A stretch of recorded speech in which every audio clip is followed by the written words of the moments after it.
Hello and welcome to the seaside town of Barmouth in mid Wales. It's the starting point of the Power Bar Three Peaks yacht race. Now I know what you're going to ask, how on earth can a yacht race involve peaks? Well, I'll explain.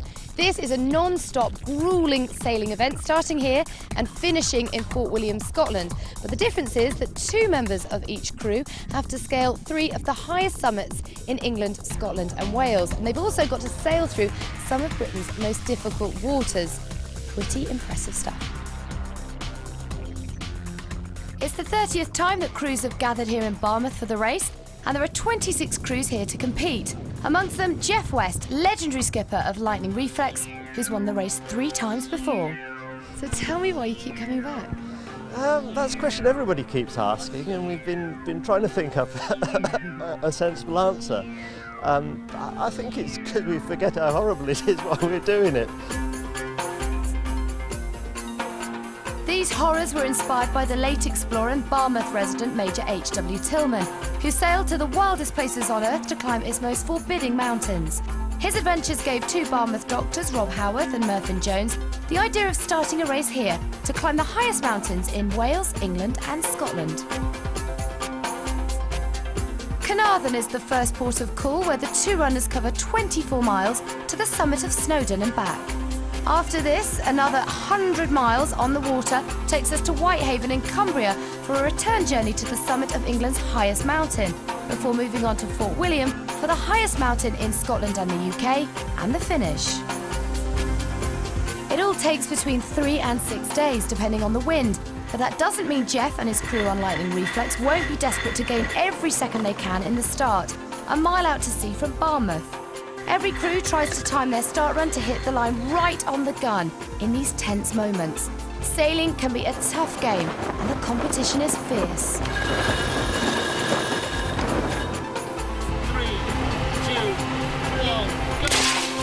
1, None Attack win this part, followed by the smaller Fat Boys in the foreground.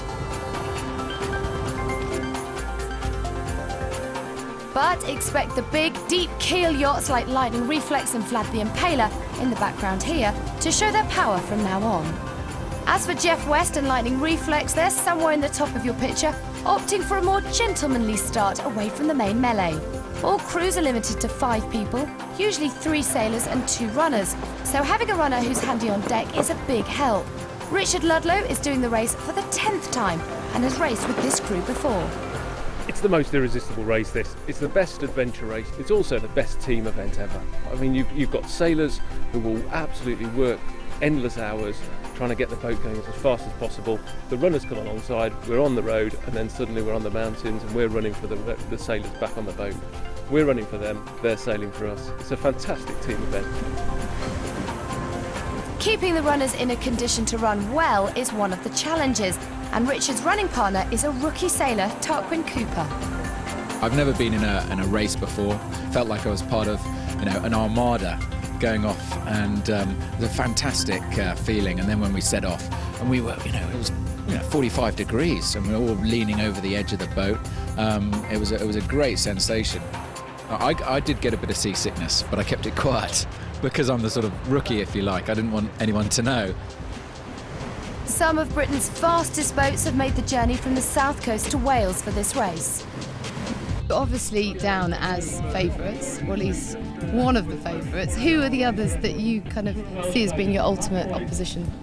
Well, I think the fastest boat is a J120 called None Attack, who should be the quickest on the water. They've got experienced guys on board, but they haven't done this race. I think the favourite is a boat called Vlad, a very experienced crew. All 3 sailors have done this race at least 3 times. The skipper has won the race before, the boat has won the race before, and they've got 2 hot runners. Jeff has ground to make up. The 3 early leaders are indeed None Attack, White Cloud and the fearsome Vlad. I think the smart money wouldn't be on any one boat. The boat doesn't count for everything. It's a gamble as to who's going to win. And if we make no mistakes, I think we'll win. And if we make mistakes, we won't win. It's that simple. Halfway point of the first leg is the narrow passage between Bardsey Island and the Welsh mainland. It's the first opportunity to make a major mistake. And the fastest boats are sailing at close quarters as the rocks and waves, churned up by the tide, get closer. And when you think you've learned every lesson you could possibly learn one year, you go back next year, you put it into practice, and it's a totally different race. It's the permutations of how the race can unfold. It's the different weather conditions, all the barriers, the tides you've got to fight, the tidal heights you've got to cross, the rocks you've got to cross. Bardsley Sound is a bit like sailing through a washing machine, and it's a chess game between the skippers. As we approached Bardsley Sound, there were 3 or 4 boats who were clearly all fighting and jockeying for first place. White Cloud had clearly chosen a much more windward course than everyone and seemed to be able to hold it. And then Lightning Reflex were further downwind from us. It became clear that White Cloud had made the right decision there, and they took the lead. Jeff West in Lightning Reflex came in next, and we were then in 3rd place. We knew that spinnaker hoist there, as we freed off from the wind in the Sound, was going to be critical, and we had done quite a few spinnaker hoists during the training months in the spring to get that part of it right. Lightning Reflex made a mistake at that point and didn't get their spinnaker launch clean, and it took them several minutes to sort it out, and that cost them some time. But when the moment came and we hauled the kite up, we went from 3rd place past Lightning Reflex and past White Cloud and went into 1st place. White Cloud were then on us very quickly. Trying to steal the wind from Vlad's spinnaker and regain the lead, a cunning game sailing, and experienced Jeff West still has some cards to play in the race to Caernarfon. What we're trying to do at the moment is keeping really close to the shore. Excuse me a minute. So that we stay out of the tide. If you the tide's against us at the moment, and if you watch a river, and at the edges of the river you get all sorts of back eddies, and it's the same works out at sea. What we're trying to do is get in close enough to get into the back eddies. Vlad's Greg Marsh has won this before too, and he takes the same course. White Cloud, I think, chose a slightly further offshore route, as most people do on their first occasion to the race, because few people are accustomed to sailing as close to rocks as this race generally involves. Caernarfon is the destination, the castle built by English kings to protect the Menai Straits, though for our cruise the main barrier to the straits is the narrow channel of Caernarfon Bar, the first of many places where the crews could find themselves aground and in trouble. Go! Lightning Reflex are running 2nd and have been caught by the fast non-attack crew. Preparation has been difficult for the runners on both boats. Yeah, although as runners we did very little sailing. In fact, we didn't really pop our heads above on deck much at all because we didn't want to get in the way too much. So we just spent a lot of time on board sleeping and feeling quite ill. There was a couple of times when I was quite worried actually, because we were riding up on waves and just falling off them and smashing, and it was quite worrying actually. 5 miles until Maria must carry the baton for non-attack against Lightning Reflex's rookie. I wasn't scared, but well, maybe I was a little bit scared. I mean, I got an indication of kind of Jeff's style of sailing when we hit the bar coming into the Menai Straits, and I didn't know what had happened. I was lying back, and my head was against the sort of the wooden board. Bam, bam, bam. I immediately adopted the position you see in those, on the back of aeroplane seats. Put my hands like that, expecting to be, shipwrecked. Richard was ready to grab his clothes to run out on deck, and I sort of waited to see if there was any panic, and there wasn't. We carried on sailing, so I thought, okay, well, we survived that. Okay, top with engine on. Engine on. Hold that key on until it fires up. For safety reasons, yachts can motor the half-mile in and out of harbours. A good engine can gain vital seconds, though motors cannot be used elsewhere. It's 1 o'clock in the morning here on Caernarfon Quay, and the yachts are docking for the first time in the race. Now the conditions up on the mountain are terrible, so the teams have got a very tough few hours in store. Okay, good luck, guys. Current race leaders Vlad send Keith Reid and Adam Marcinovic away on the run. Lightning Reflex dock next. Then Maria Leierstam and Will Clive of Nunatak are third to head through a wet Caernarfon towards the darkness of Wales' highest mountain. A return trip of 24 miles that will take around 4 or 5 hours. But it's a tactical race this, and the sailors will already be thinking of the next sea leg, 100 miles through the Menai Straits and across Morecambe Bay to Whitehaven. How long the journey will take depends entirely on whether the yachts make it to the Menai Straits before the tide turns. We had that cut-off time. We could make it by 5. We could maybe get through the Menai Straits. Vlad's 6-minute lead could be vital. It was going to be a case of when they got back to the boat, the tide through the Menai Strait would be building against us. And therefore, every minute or two that could be saved on the mountain was absolutely crucial and would possibly save us hours, depending on whether we made it. We just said, this is the most important mountain because we've arrived at this state of tide, and therefore we want you to hammer it all the way. All runners faced the same pressure to perform. I think Snowdon was really bad weather. It was just absolutely chucking down with rain, so it was quite nasty. Bad enough weather on the road, but on the mountain in pitch dark and howling winds while running in fear of the lash for being too slow, who'd be a runner? And the run into the mountain was okay. Once we got onto the mountain, the wind started picking up, visibility was very difficult, navigation, trying to stay on the trail was extremely difficult. And on the top, it was ferocious.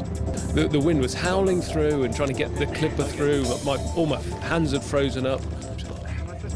Right on the limit here. If we hang around, I could sense we'd get cold and it's quite dangerous.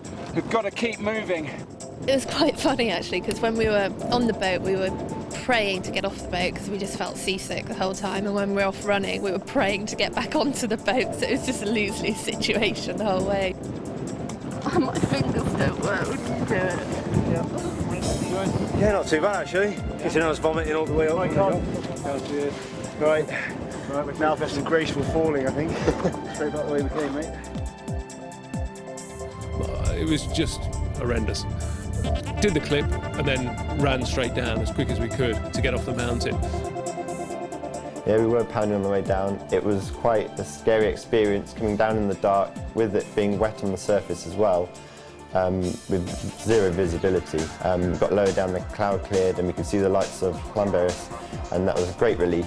But we knew the pressure was on, not against the team behind us, but also for the time to get back to the boat for the tidal advantage for the next leg. The run back on the road was hideous. It really was just horrible and soul destroying. It really was just pounding the road, and you think it's just round the corner or a little bit further or only a couple of miles away. The fast army runners of Swift and Shore are making up places. The runners can make the difference in this race when there's a tide to catch. But Vlad's Adam and Keith are first back to Caernarfon at 4 a.m. The objective now is to make it through the Menai Straits before the tide starts running too fast against them. The strongest tide will be between the two bridges in the treacherous waters known as the Swellies. If they make it through here, they'll be cleared to sail to Whitehaven. This is one of the few yacht races where rowing is allowed, and with light winds, the oars will have to come out. I had not just run a mountain marathon, so I was on permanent rowing duty on one side, and the two runners who had just performed a miracle on Snowdon were then taking turns rowing on the other side. The mission was absolutely clear and everybody was focused on it. Adam started the chant on each stroke of the oar, alternating between White and Haven, and it created an immense team spirit as we powered the boat along. I thought we probably had about a 10% chance of making it in time. It was stressful because it was building. Every 10 minutes going by, the tide is noticeably stronger. Stress for Greg, a nervous breakdown for Lightning Reflex and Jeff West. The runners are back second, And to get the bad news that the yacht's engine has burnt out whilst motoring into the harbour almost 5 hours ago. It means even more rowing for them, and without the engine to leave the harbour in light wind, more time is lost, and they're even less likely than leaders Vlad to make the tide. I think I'm going to have one of those grown men crying moments. We rowed up through a lot of the Menai Strait, so yeah, we were there on the oars for a while. But that's my sport, so I quite like that. So yeah, felt all right on that. The only trouble is I'd had a bit of a fall on Snowdon and I'd damaged my coccyx quite badly, and so rowing was quite uncomfortable, but we coped. It turns out Richard has broken a bone in his back, with 2 more mountains to go. Everyone but Lightning Reflex are over an hour behind Vlad. In 4th are Army team Swift and Shaw.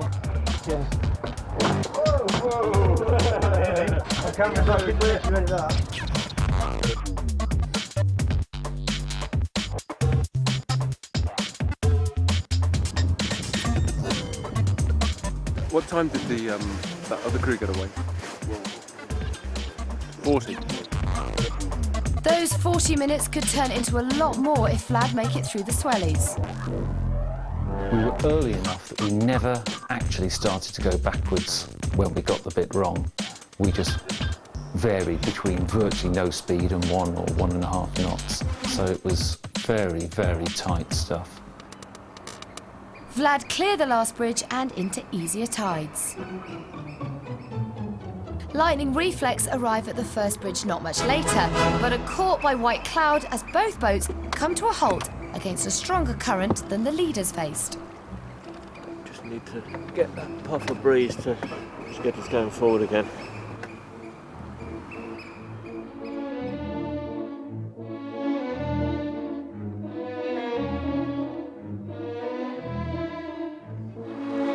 They make it through the first bridge, but to make the next, they face rocks, a narrower channel, and a stronger current, which won't turn for a few hours yet. We absolutely hammered it back to Caernarfon for the guys on the boats to hopefully get on the tide, and it was soul-destroying to get back and realise that it had all been in vain because, you know, a few hours of being on the boat, I heard this call, all hands on deck. And Richard had warned me, you know, that we might have to row, and I thought, no, really, I mean, surely not. And oh yeah, we came up on deck, but I was still just demented with tiredness.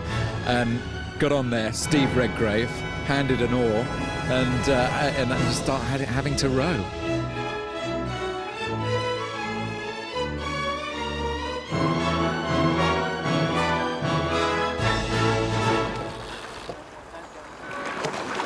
Guys, can you head down a bit? We're a bit close to the rocks. You're here for the pain, aren't you, Malcolm? Yes. No comment from Malcolm. Time for some close quarters racing against white cloud, but neither boat moving forward much at all, as the rest of the fleet start to catch up from behind.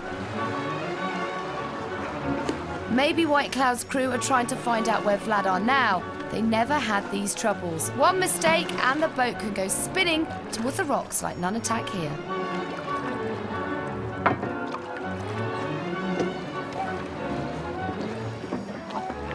And now Reflex in a dangerous pirouette, with Jeff and Jules trying to control the boat that has a mind of its own at this point. Drop it. I want the wind out of that kite. It should take me back onto this rate. We're going back under that bridge again. And that again was equally soul-destroying because I'd look to my left and there was a tree. I'd row like mad, and 5 minutes later I'd look and it's still there. All we could do was just keep up. We, you know, stop ourselves from going backwards. So that was really hard work, and we kept that up for about an hour. And Jeff, the skipper, at one point said, "Is there any point in doing this? Maybe we should drop the anchor and have a cup of tea." And the back of my mind was going, "Yes, yes, brilliant idea." Didn't dare say anything, but no, alas, the plan was to carry on rowing and carry on, and, you know, play a bit with the sails and try and battle it out.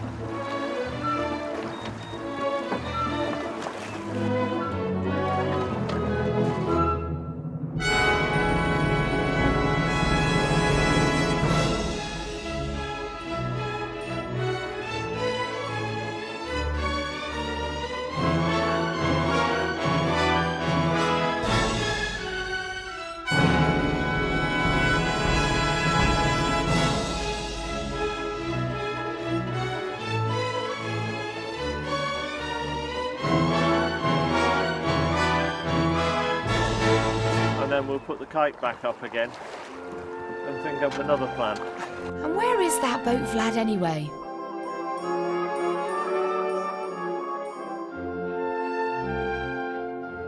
Many miles away, sailing well, whilst the supporters of the other boats, it's painful to see them stop in areas of strong tide whilst the others catch up.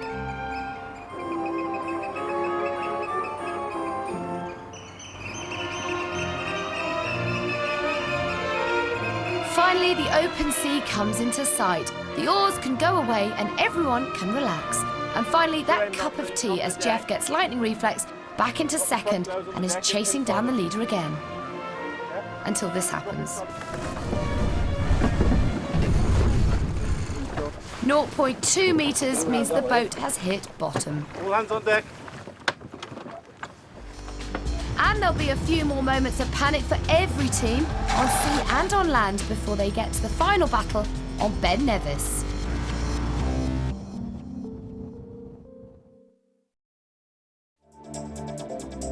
Welcome back to the Power Bar Three Peaks Yacht Race.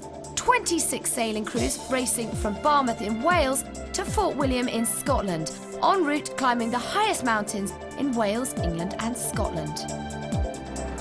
So far, the crew of Lightning Reflex has survived the rocks of Bardsey Sound. The runners have braved Snowdon in the dark. They've got a burnt-out engine and a runner with a cracked coccyx. They've battled against the tides of the Menai Straits for 2 hours without hitting the rocks and sinking the boat. Finally clear of all that, they're heading for the open sea, back into second place and chasing the leader Vlad, when they make a navigational mistake amongst the sandbanks of the Menai Straits.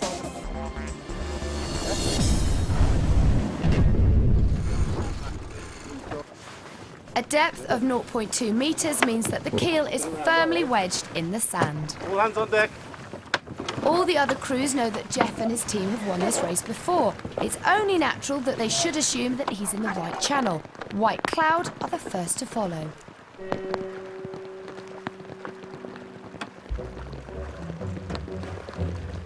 White Cloud hit the sand. It's getting very busy on the decks of other boats as they quickly alter course.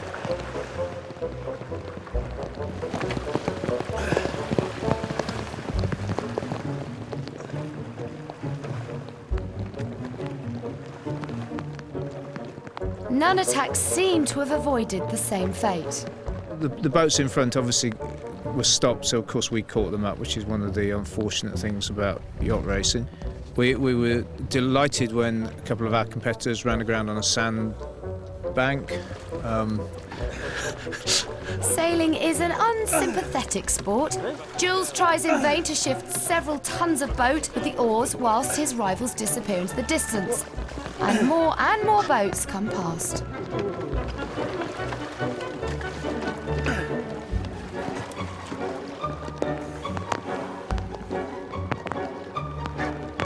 It's a hopeless task for Lightning Reflex and White Cloud. Nothing for it but to have another cup of tea. And for Jeff to check the tide tables to see how long they'll be stuck for.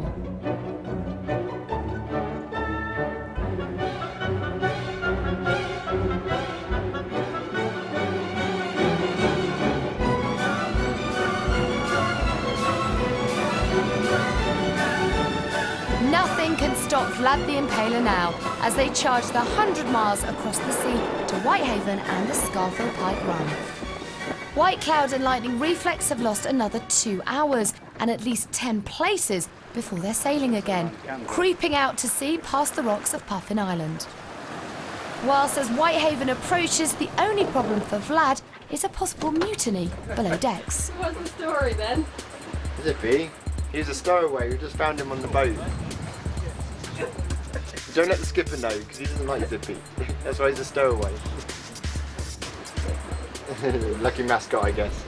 The skipper doesn't believe in luck either. Vlad sneak into Whitehaven with inches under their keel on a falling tide. It's all thanks to those minutes saved and beating the tide in the Menai Straits. One of the rules of winning this race is if you've got a 1% chance of meeting a deadline, you should go for it with 100% effort. And 100% preparation too. for the sailors and the runners who are now heading for England's highest peak. We've scouted the route many times. It's my 4th time now. Got to go left a bit, sorry. Just matching it to the darkness. 48 miles for the runners. Back at port, a well-earned rest for the mariners. Have you had any sleep? I think I've had about an hour. Really? Since leaving Barmouth, yeah. And, you've probably had less. I actually think I went to sleep at one point, but I think as soon as I'd done that, Rick decided to put the boat into a major tack. I got hurled from the comfortable side of the bunk to the uncomfortable side of the bunk, and I then stayed in that semi-conscious state for some time until I decided it was so excruciatingly uncomfortable I had to move. And speaking of excruciating discomfort, the rest of the fleet are battering through the seas towards Whitehaven with Lightning Reflex back up to 5th place. Well, day 3 on the Big Brother boat, and we've still got about just over 20 miles to go to Whitehaven. It's a bit bumpy, not very comfortable at all.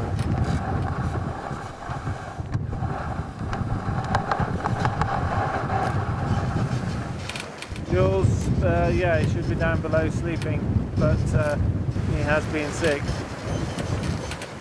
And I must admit, I had a great trip over until about 2 o'clock when my watch was over. And at 2 o'clock we sort of changed roles, and I went down below, lay flat on my back, felt great, and suddenly, whoa, the wheel span. I thought, I'm going to be sick here. So I just had to get up and go back on deck. And from that point onwards, I've been ill. You can't lose it very quickly, and it stays for a long period of time. So just have to sort of dig your heels in and be sick when you can, and then get on with doing the work you need to do. Another lesson in sea life for the team's rookie. And the sailing, it was apparently gusting force 10. The boat was just slam dunking, it was just...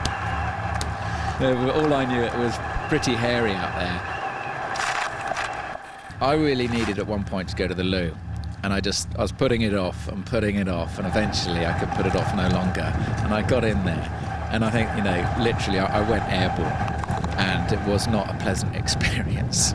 And, you're holding on your sides like this, gripping, and you're at this angle, and trying to do your business was just, for a non-sailor, not used to that.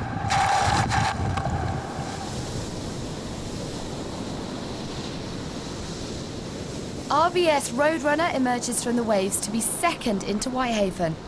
But they won't be able to hold on to that second place. Need an ambulance. We were doing quite well coming across the bay, but when we got to the headland just before coming into the harbour, with a strong wind against tide, the waves got really big, and one of our runners got thrown across the cabin and he injured his shoulder. We're not sure whether it's broken or dislocated. At the moment, we're sort of waiting on a decision as to what to do. We're not giving up yet, though. Did you get knocked out? He was briefly unconscious for about 10 seconds, but came back pretty quickly, so yeah. We're in second place at the moment, but I've had a go at Scafell before, and if necessary I'll have another go. Oh no, you weren't anticipating that, were you? It wasn't part of my plans, no. Whilst runner Steve James goes to be checked out in the hospital, Nunatak will grab second place. 48 miles for Maria now, just 24 hours after the last marathon, and on an empty stomach. Oh, the sail. Very, very sticky. Really tough, actually. Didn't get much sleep. But, no, I suppose we were the lucky ones, they were lying in bed, but... Vlad have completed the second mountain and are setting out to sea. I've been in Whitehaven before when the wind's been blowing, and I know what it looks like when you look out to sea, and so I didn't have a look this time. I just thought, I don't need that information. When the outer gate opened on the lock and I looked out to sea, I felt physically sick. I didn't tell it at the time, although I think I said something that I probably shouldn't repeat now. And we just started to motor out into it. At the same time as Lightning Reflex are coming in through it, only without a motor to use in their case.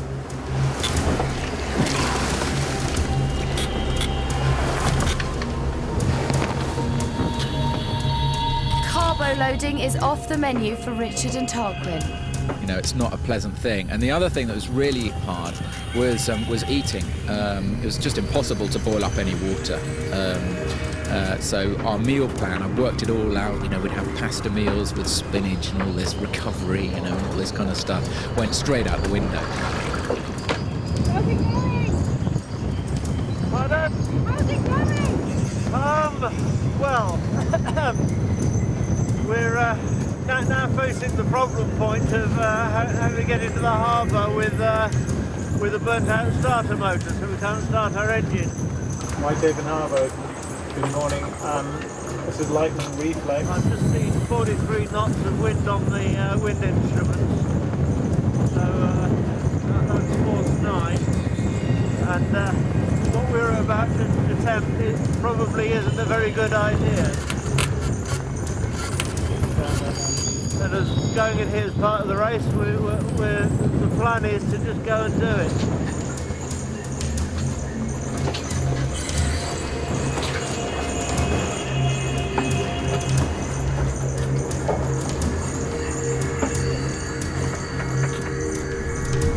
It's a narrow channel into Whitehaven. The skipper's aim has to be exact.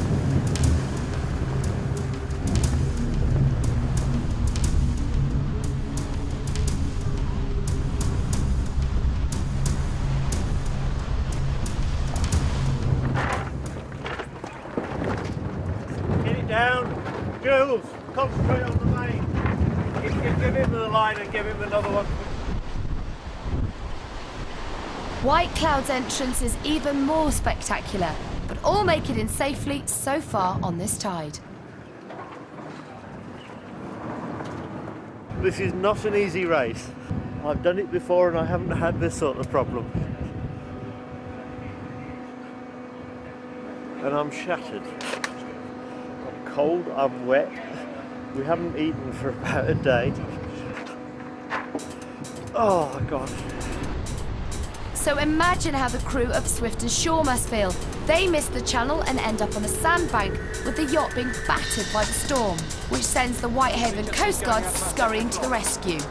Just as Steve James of RBS Roadrunner prepares to take on the toughest land section of the race after being knocked out at sea and spending a few hours in hospital. But it's the first time I've ever been delirious. I came around and just didn't know where I was or anything, so... So you genuinely feel that you'll be fit for a good 9 hours up that mountain? It's tough anyway, but yeah, it should be okay. It should be okay. It's the wind that's causing me more concern. Right. It's going to be blown all over the place, but it should be all right. I think your skipper's pretty relieved because he was going to have to step in. I think he probably is, yeah. He's a big lad. RBS Roadrunner have dropped to 3rd place, but will be chased all the way by Lightning Reflex. See you in 10 hours. There's a couple of points on the right, and they're blue signs, but it's not enough network sign. The first leg of the 48-mile round trip to Scafell Pike is a bike ride to Ennerdale, where the bikes are dropped for an 1,800-foot climb over Blacksail Pass, which will have to be done again on the way back. After Blacksail Pass, another 3,000 feet of climbing up England's highest mountain, which is where we pick up Wendy Manfield and Steve James of Roadrunner, who are still going strong on the way up Scafell. It's below freezing on top apparently, which is most unusual, and also very, very strong winds. It's making life very difficult, particularly on the bike stage. It was like somebody putting a hand against you as you were riding. We're lying in 3rd place at the moment, but it's tough. It's very tough. And it'll be tough to stay ahead of the Reflex runners, in 4th on the way up and meeting 2nd place Nunatak on the way down. Oh, it's nice down here compared to up there.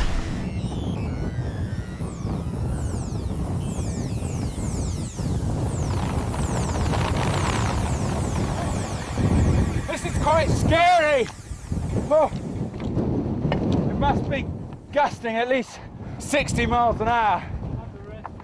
That could just knock you flat. Twist an ankle, cut your head open, die. I'm beginning to think I should have gone to that wedding in the south of France instead. being on top of Scafell, that was right on the margin of being cold, and you'd stop for 5 minutes, it would be hypothermia. It was so windy. It was okay if the wind was behind you, but as soon as you turn a corner, suddenly you're blown to one side, and there's just nothing you can do. It's just been a killer coming up here. Now you're very easy at going down. Okay, let's go. The race leaders are facing the same conditions out at sea as they power towards the last mountain, Ben Nevis, still 200 miles away. We had been facing increasing wind speeds and were significantly overpowered and chose to reef the sail. During the reefing of the sail from one reef to two reefs, a tear appeared, and we were faced with a tear spreading across the mainsail halfway up, just below the third reef. It was quite a shock to see that, and it occurred to me that we may not finish the race. We dropped the mainsail completely and sailed under number 2 Genoa only, and then Will managed to rig the third reef whilst I pinned the sail to the deck, submarining at times as the waves came over, but that was necessary because if the sail went over the side we had bigger problems. Big worries for Vlad then, and a major headache for Swift and Shaw as they head for potential shipwreck on Whitehaven Beach. The lifeboat from nearby Workington speeds to the scene, but the rising tide just about averts the need for rescue, and the rescuers turn back as the crew finally get their runners away. Interesting experience out there. Sailors, you can't trust them, can you? What happened? We don't fall off mountains, do we?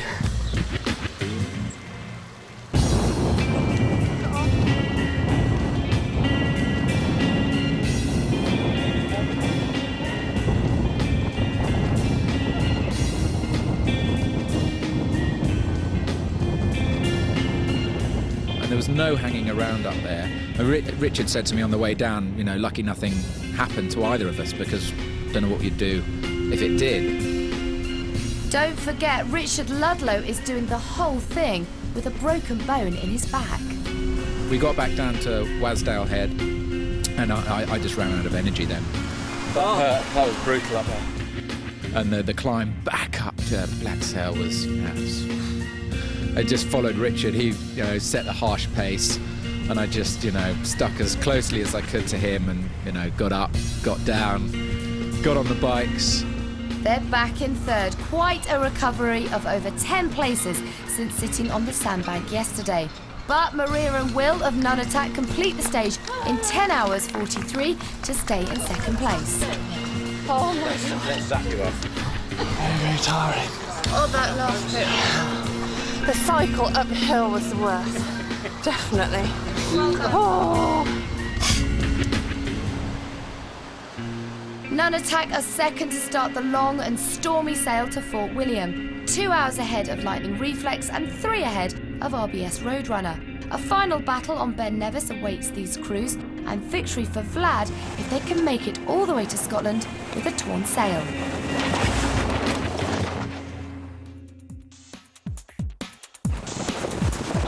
Welcome back to the Power Bar Three Peaks Yacht Race. The fleet are pounding through rough seas on the 227-mile sailing leg from Whitehaven to Fort William, and the last mountain section, 18 miles up and down Ben Nevis, to finish. Leaders Vlad are at least 10 hours ahead, and at Caernarfon just 9 miles from Fort William. The lighter winds in the Scottish Islands have enabled skipper Greg Marsh to get out his sewing kit and fix the only worry they have left, a torn mainsail. We've had nobody to race. We're very, very lonely. Ben Nevis comes into sight for runners Keith and Adam, and they have another night run to complete the 18-mile round trip, and a perfect race for a superbly prepared team. Vlad on top of Nevis. After 3 days, 9 hours and 20 minutes, Keith and Adam, together with sailors Rick Searle, Will Appleby and Greg Marsh, can celebrate victory. It was hard. We were ready for it, probably more ready than than any of the other teams, and that's why we're here. Team lads. Team lads. Cheers, everybody. In some ways, though, is it a bit disappointing that people haven't pushed you harder? 2 years ago, I got chased up the mountain with the team 10 minutes behind, and it was awful. I mean, it was on the limit the whole way, not enjoyable. Which is what faces the second place Nunatak. At Corrin Narrows, they're just 30 minutes ahead of the comeback team Lightning Reflex in frustrating conditions.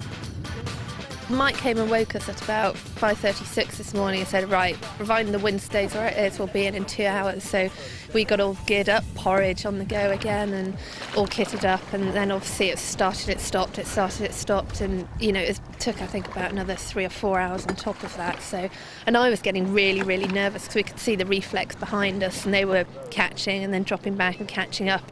The wind drops more and more, and the chasing team Lightning Reflex are the faster rowers. And on pass form, they have the faster runners too. Nunatak need a head start for Ben Nevis. The red buoy that we're about to get up to is where the engine can take over from the sailing as we go to the berth. So obviously we're quite keen to get there. I haven't got an engine, so the tide's still against us, so might be able to get a few precious minutes back. So you're hoping they'll have no wind when that happens to them? Yes, I do. Hopefully they'll...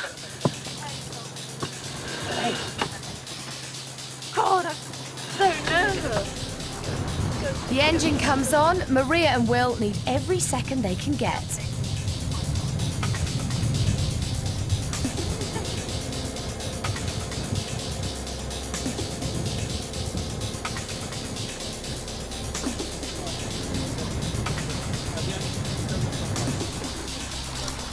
An 18-mile run ahead with 4,400 feet of climbing. All the sailors can do is wait, watch and encourage. Bit of a tight run thing, but we did encourage them that their life wouldn't be worth living if they didn't win. I think we understood that, so we'll see what happens. Loud and clear. I think we only had about a 7-minute head start of them, so it was a battle was pretty tough at that stage. So. Well, I saw how hard Jules and Malcolm worked. I mean, they didn't sleep, and so you do feel a massive duty to just do your best, or more than your best, just to go out there for them. So we went at it hard. I followed Richard, and privately I'm cursing him. I sort of hate him, because he's really running. It's hard for me to keep up with him. It really is, and he keeps saying, stride out, push it out a bit, and a lot of the time I can't physically keep up. So, but I don't say anything. I just carry on and do my best. At the lower slopes, Nunatak are still in front. Do you know how far behind you? No idea. Not far. Can you catch him? It's going to be a tall order. That's what we're here to do, isn't it? It's to lose, ours to win. The pressure to get these guys drawn out for such a long time. It feels like a 100-metre sprint. Easy. But we've got about 3.5, 4 hours to play this game, and catch them, and not kill ourselves. It's not until you get up here that you realise just how hard the running is, all the way up to what is the highest peak in the whole of the UK, Ben Nevis. It's absolutely incredible. Beautiful.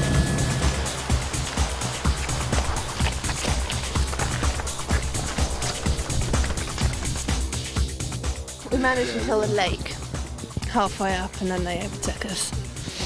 We did the kind of courteous, well done, keep going. We're now in second place. We aim to keep it that way. Just overtook the team. They're looking weak. But strong enough to risk it all with a cunning little plan. But on the way up, we actually went the straight route, so we were sort of almost rock climbing part of it. It was pretty steep. It's quite fun trying to keep ahead of them. We overtook them a long time ago. About an hour ago. Yeah. Feels great. Come on! And then we summited, and we by this stage we thought we were about, we had it in the bag, we had a safe margin, we were way ahead of them. And as we were coming off the summit slopes, what were they doing there? We saw them.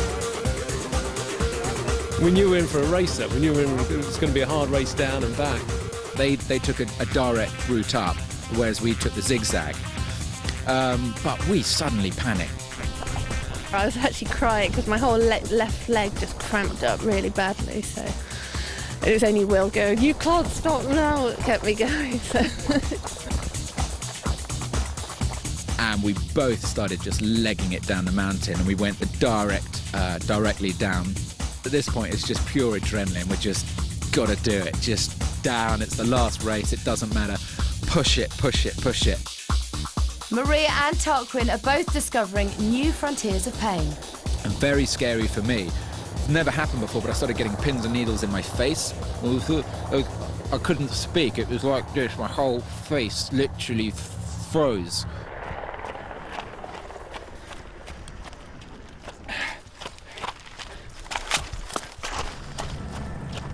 Felt like my fingertips sort of ended up with bulbous ends. They sort of swelled up, and I couldn't do anything with them. And there's pins and needles there, and then when the pins and needles started kind of, spreading to my kind of chest, I was quite alarmed at one point. Richard! And Richard said, "Oh, that's normal. Carry on, carry on."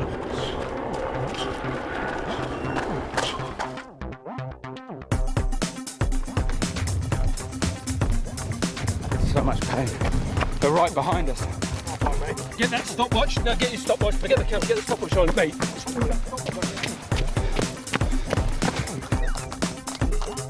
Got to the bottom. We didn't stop there. We just carried on. We got on the road, and we just did not stop running. And we just hammered it all the way in. And I have to say, it was worth it. Hopes of winning disappeared on a sandbank in the Menai Straits, but second place is an amazing comeback for Jeff West's team. And third, equally impressive for Three Peaks rookies, Nunatak. We did our best, definitely. I've never pushed myself as hard as I have over the last how long's it been? 4 or 5 days. Well done! Fantastic! After a cold, wet and stormy race, just finishing it all is impressive. RBS Roadrunner grabbed 4th despite runner Steve James being hospitalised in Whitehaven. Journeymaker win the Tillman Trophy, awarded to the fastest of the teams who use at least 4 runners on the mountains. 11th place Flapjack had the fastest runners, Australian Josh Shooton and Englishman Martin Beale, and they win the King of the Mountains prize. What a week for everyone. Can you sum up that sense of achievement for me? No. You can't be wrong. Next time on Adrenaline Rush, we'll be rattling around the streets of Edinburgh in the annual madness of the world's greatest urban adventure, the Rat Race.